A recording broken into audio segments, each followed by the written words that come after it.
猿の目。1、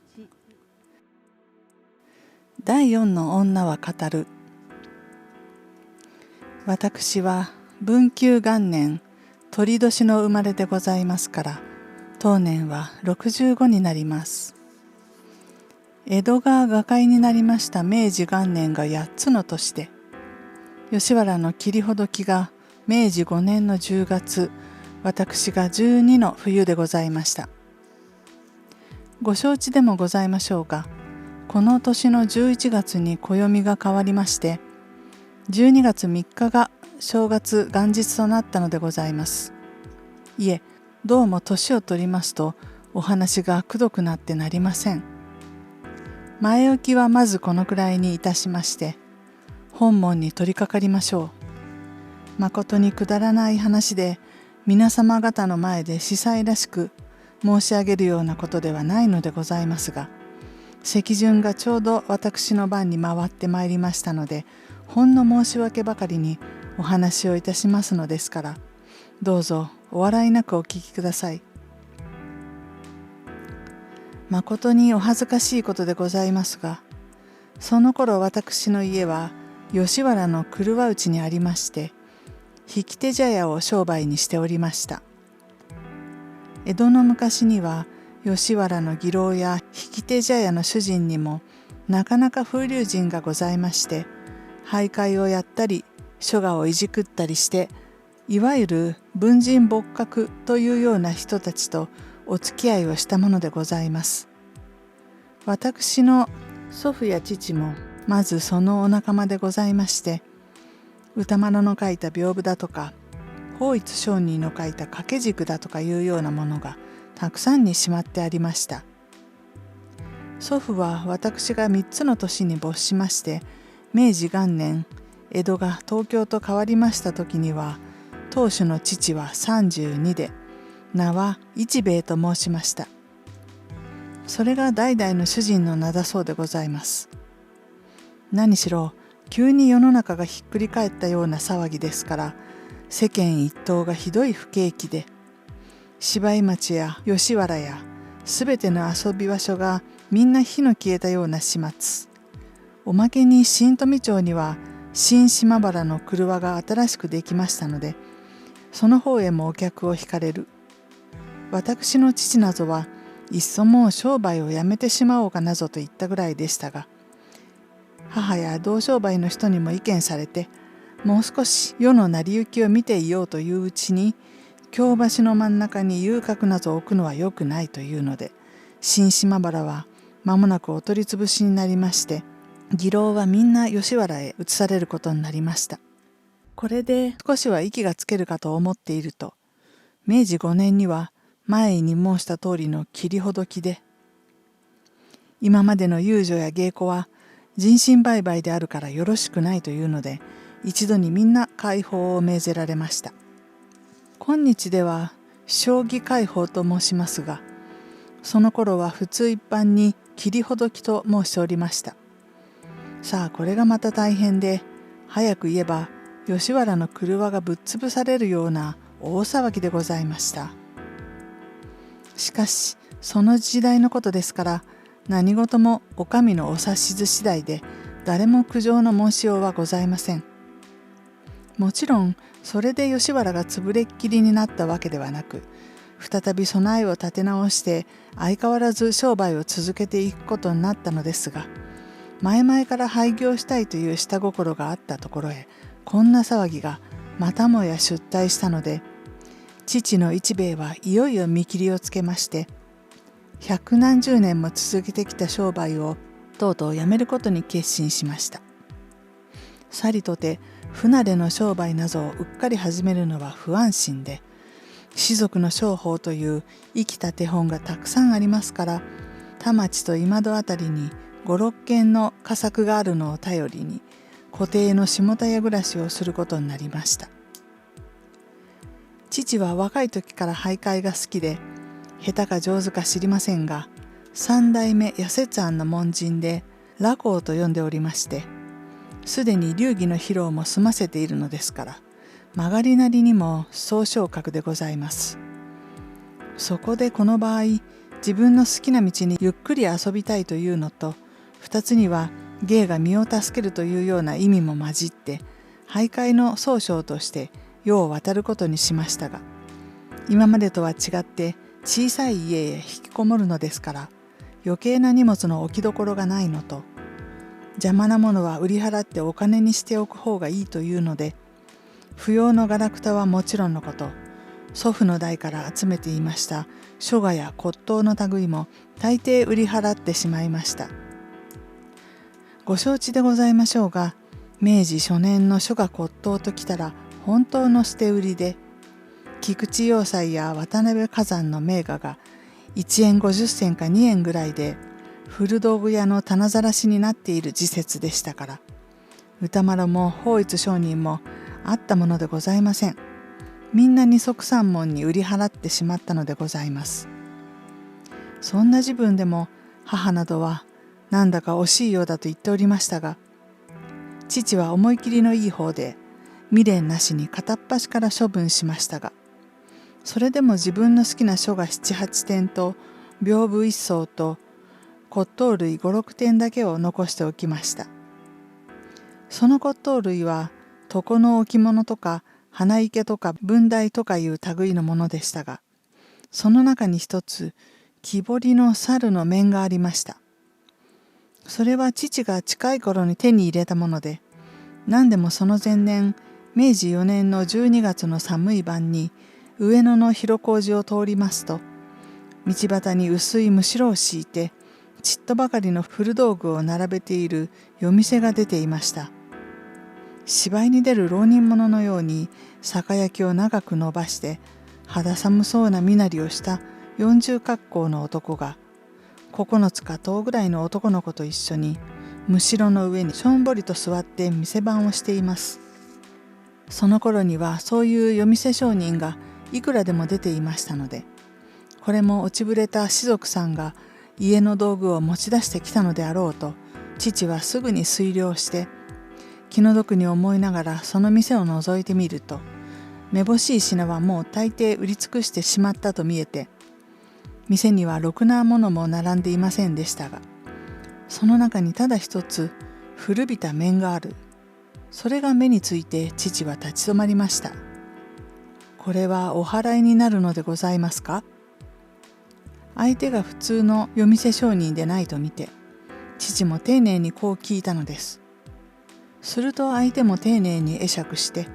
どうぞお求めくださいと言いましたので、父は再び会釈して、その面を手に取って、薄暗い明かりの光で透かしてみると、時代も相応についているものらしく、顔一面が黒く古びていましたが、彫りがなかなかよくできているので、骨董好きの父はふらふらと買う気になりました。失礼ながら、おいくらでございますか？いえ、いくらでもよろしゅうございます。まことに士族の商人らしい挨拶です。そこへつけ込んで値切り倒すほどの悪い了見もないのと、いくらか気の毒だと思う心もあるのとで、父はそれを3分に買おうと言いますと、相手は大層喜んで、いや3分には及ばない、2分で結構だというのを、父は無理に進めて3分に買うことにしました。なんだかお話が逆さまのようですが、この自分にはこんなことが往々にあったそうでございます。いよいよ売買の掛け合いが済んでから、父は相手に聞きました。このお面は古くからお持ち伝えになっているのでございますか？さあ、いつの頃に手に入れたものかわかりません。実はこんなものが手前方に伝わっていることも存じませんでしたが、ご覧の通りに礼楽して、それからそれへと家財を売り払いますときに、古長持ちの底から見つけ出したのです。箱にでも入っておりましたか？箱はありません。ただ、ウコンの切れに包んでありました。少し不思議に思われたのは、猿の両目を白い切れで覆って、その布の両端を後ろで結んで、ちょうど目隠しをしたような形になっていることです。いつの頃に誰がそんなことをしておいたのか、別に何にも言い伝えがないので、ちっともわかりません。一体それが二部三部の根のあるものかどうだか、それすらも手前にはわからないのです。売る人はあくまでも正直で、何もかも打ち明けて話しました。それだけのことを聞かされて、その仮面を受け取って、父は吉原の家へ帰ってきましたが、明くる日になってよく見ると、ゆうべ薄暗いところで見たのとはよほど違っていて、かなりに古いものにはそういないのですが、刀の使い方も随分不器用で、さのみ上作とは思われません。これが三部では少し買いかぶったと、今更後悔するような心持ちになったんですが、向こうが二部でいいというのをこちらから無理に買い上げたのですから、苦情の言いようもありません。こんなものは仕方がない。まあ困っている士族さんに恵んであげたと思えばいいのだ。こう諦めて、父はその面を戸棚の奥へ押し込んでおいたままで、自分でももう忘れてしまったぐらいでしたが、今度いよいよ吉原の店をしまうという段になって、いろいろの書画骨董類を整理するときに、ふと見つけ出したのがかの面で、もちろん他の品々と一緒に売り払ってしまうはずでしたが、いざという時になると、父はなんだか惜しくてならぬような気になったそうです。そこで、これはまあこのままに残しておこうと言って、前に申した通り、5、6点の骨董のうちに加えて持ち出すことになったんでした。なぜそれが急に惜しくなったのか、自分にもその時の心持ちはよくわからないと、父は後になって話しました。とにかくそういうわけで、私どもの一家が多年住み慣れた吉原の廓を立ち退きましたのは明治6年の4月。新しい暦では花水木の中頃でございました。今度引き移りましたのは今戸の小さい家で、間数は夜間のほかに四畳半の離れ家がありまして、そこの庭先からは隅田川が一目に見渡されます。父はこの四畳半に閉じこもって宗匠の机を据えることになりました。それから小一月ばかりは何かごたごたしていましたが、それがようよう落ち着くと5月の半ばで、新暦でも日中はよほど夏らしくなってまいりました。父は今まで世間の付き合いを広くしていたせいでございましょう。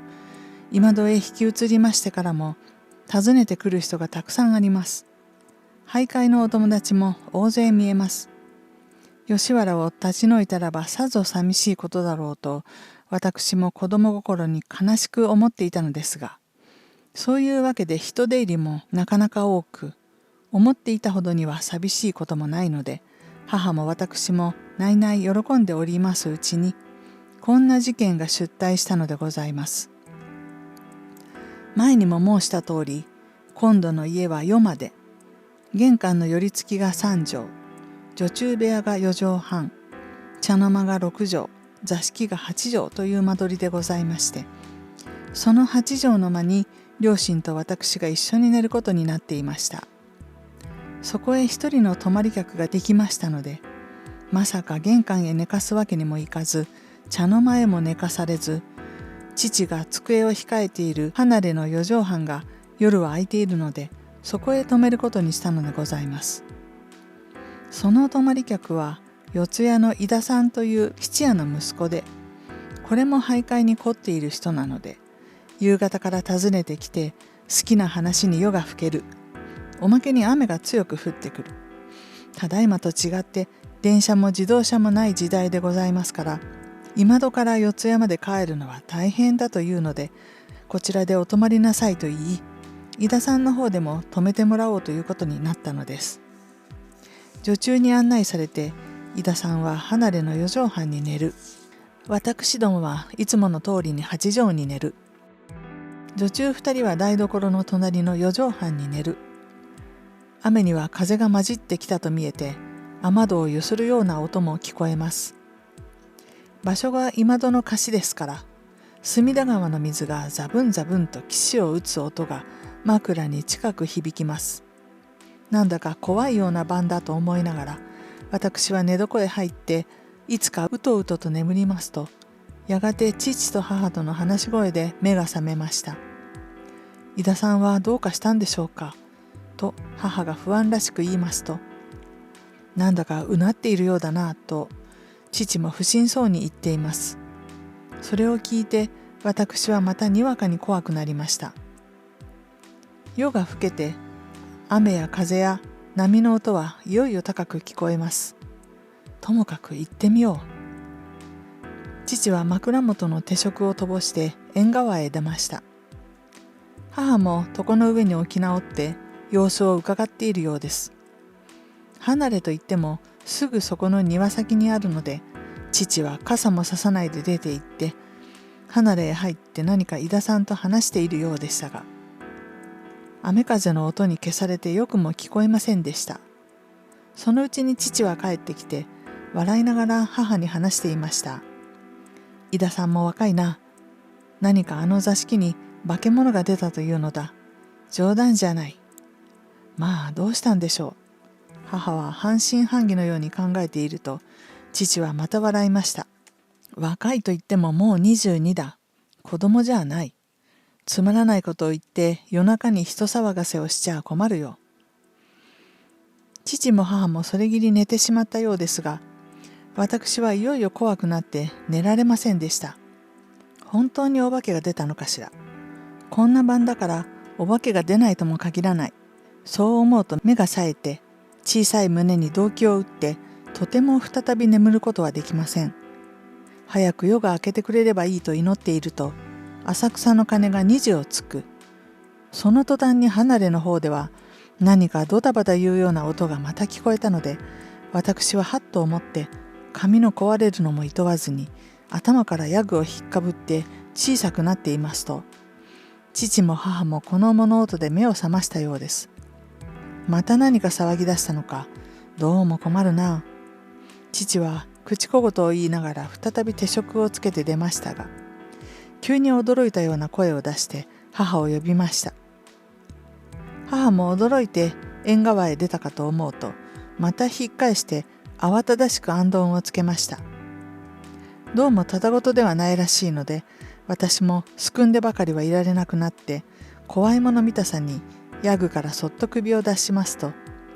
父は雨に濡れながら井田さんを抱え込んできました。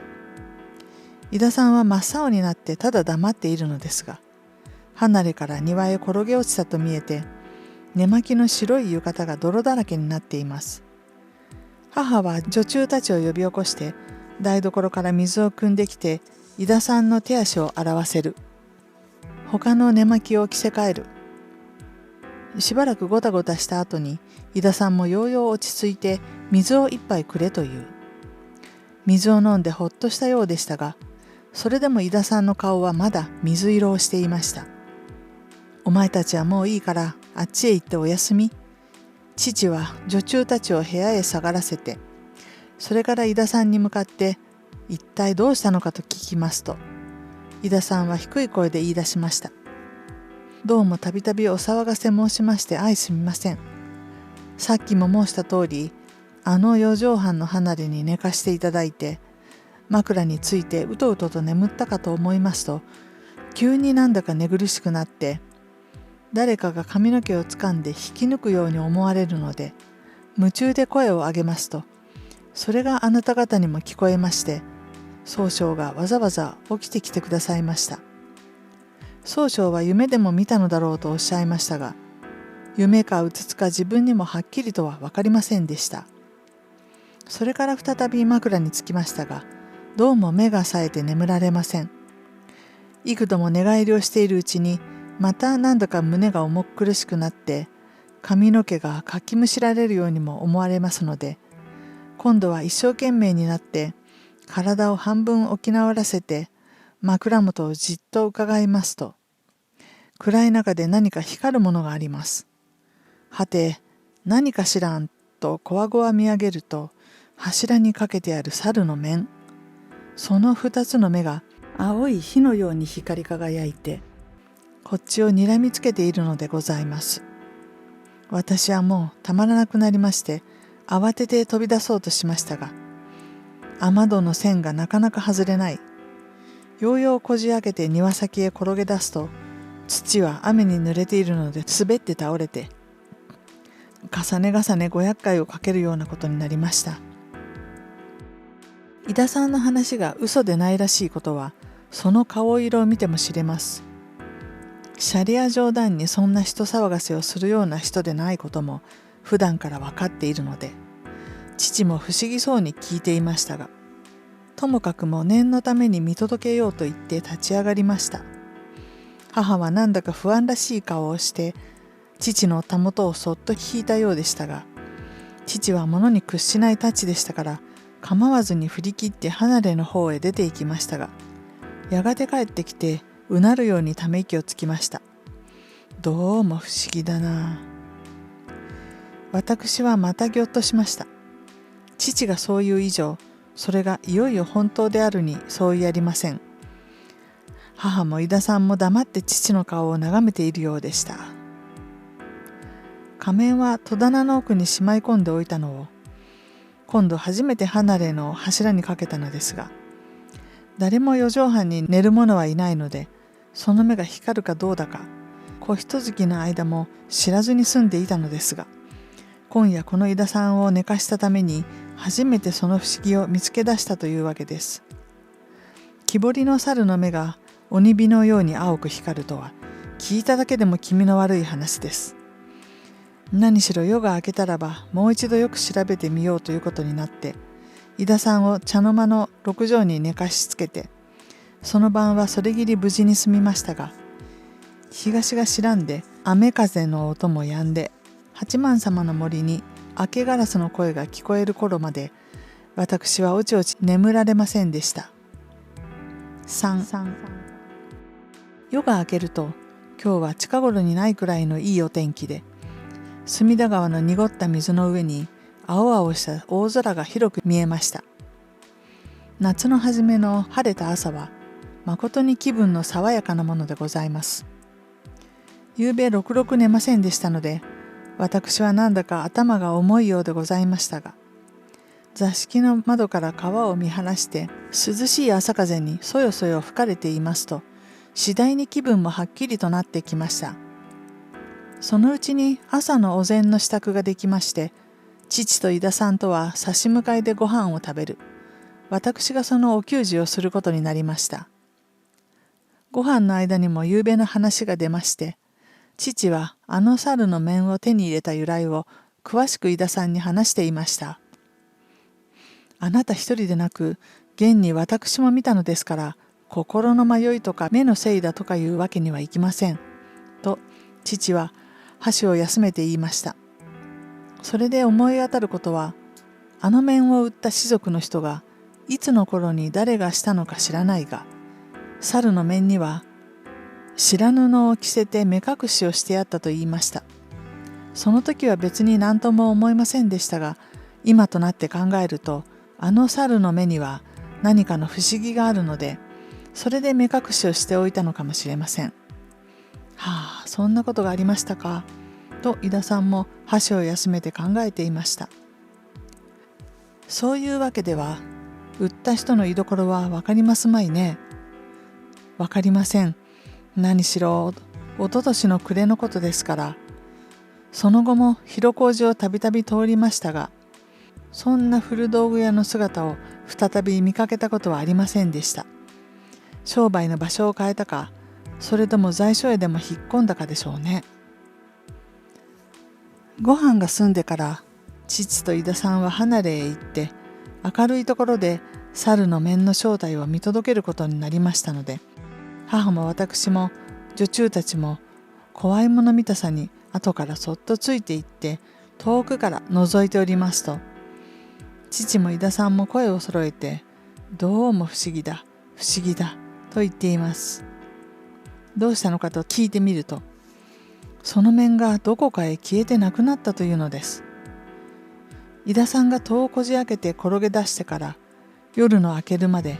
誰もその離れへ行ったものはないのですから、こっちのどさくさ紛れに何者かが忍び込んで盗んでいったのかとも思われますが、他のものはみんな無事で、ただその面の一つだけが紛失したのはどうもおかしいと父は首をかしげていました。しかしいくら詮議しても評議してもないものはないのですから、どうも仕方がございません。ただ不思議不思議を繰り返すばかりで、何にもわからずじまいになってしまいました。今朝になっても井田さんは気分がまだ本当に良くないらしく、青い顔をして早々に帰りましたので、父も母も気の毒そうに見送っていました。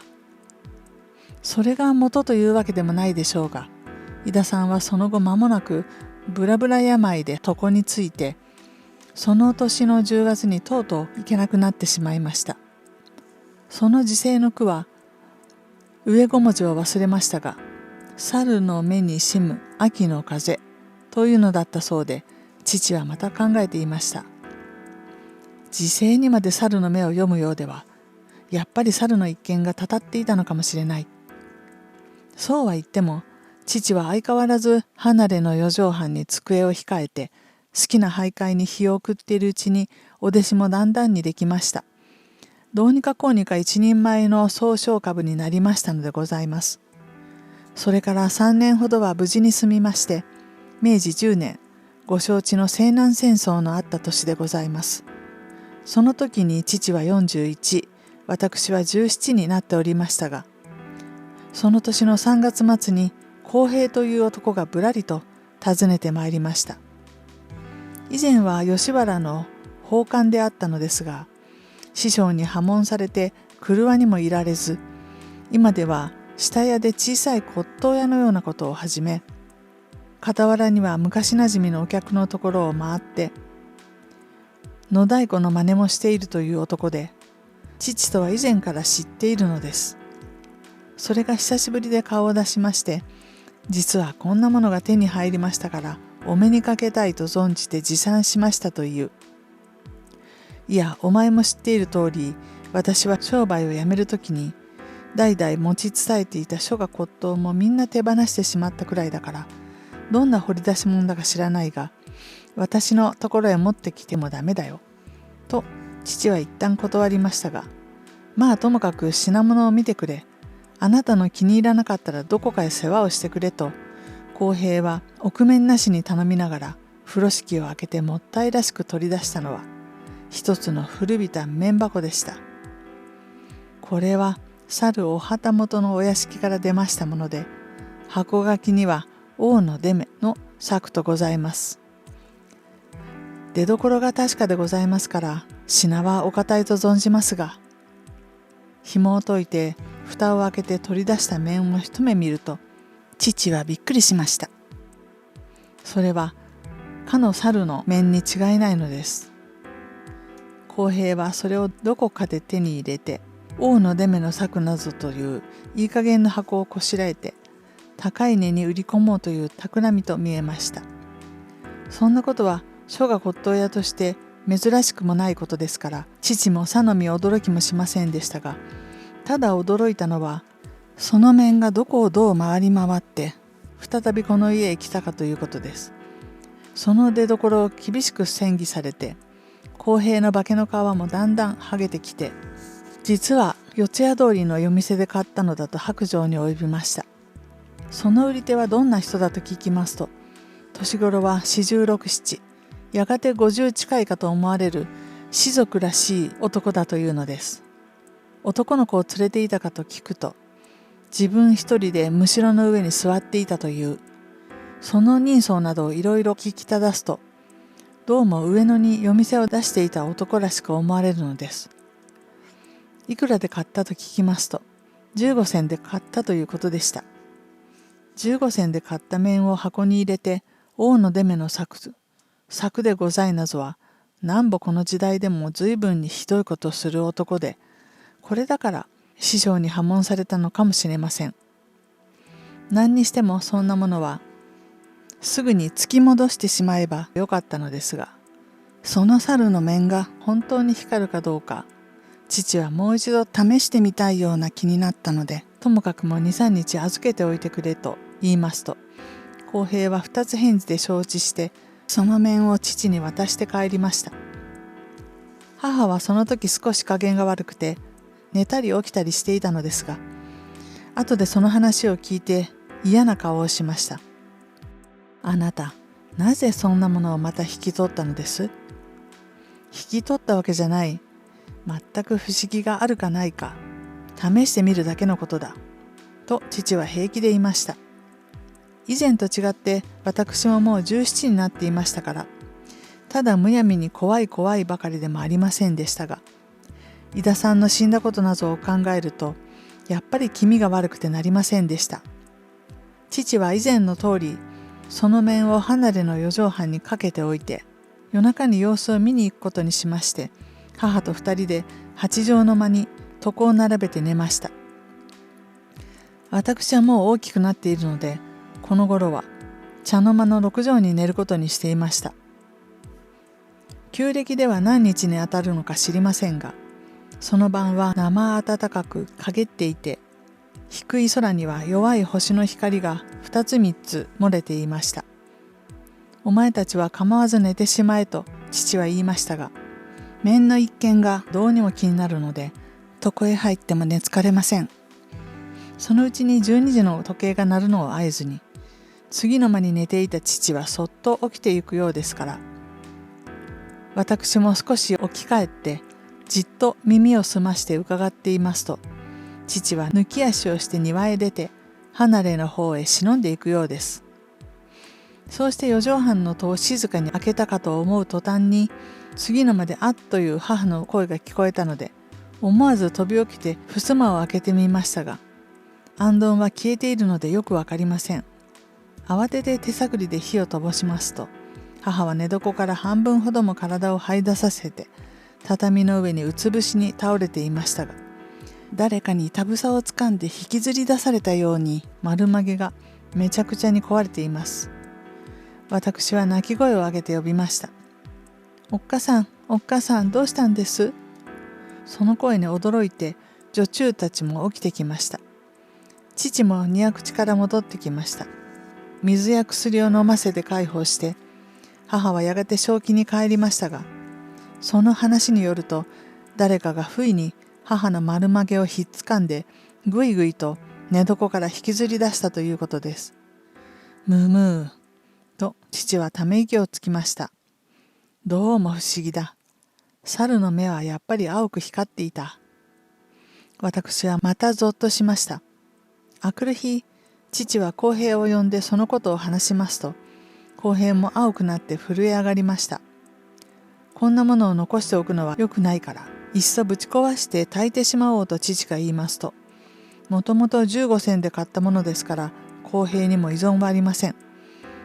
父と二人で庭先へ出て、その面をいくつにも叩き割って火をかけてすっかり焼いた上で、その灰は隅田川に流してしまいました。それにしてもその古道具屋というのは変なやつですね。あなたに面を打ったのと同じ人間だかどうか念のために調べてみようじゃありませんか。康平は父を誘い出してその晩わざわざ山の手まで登っていきましたが、四谷の大通りにそんな古道具屋の夜店は出ていませんでした。ここのところに出ていたと、康平の教えた場所はちょうどかの井田さんの質屋のそばであったので、さすがの父もなんだか嫌な心持ちになったそうです。母はその後どうということもありませんでしたが、だんだんに体が弱くなりまして、それから3年目に亡くなりました。お話はこれだけでございます。その猿の目には何か薬でも塗ってあったのではないかという人もありましたが、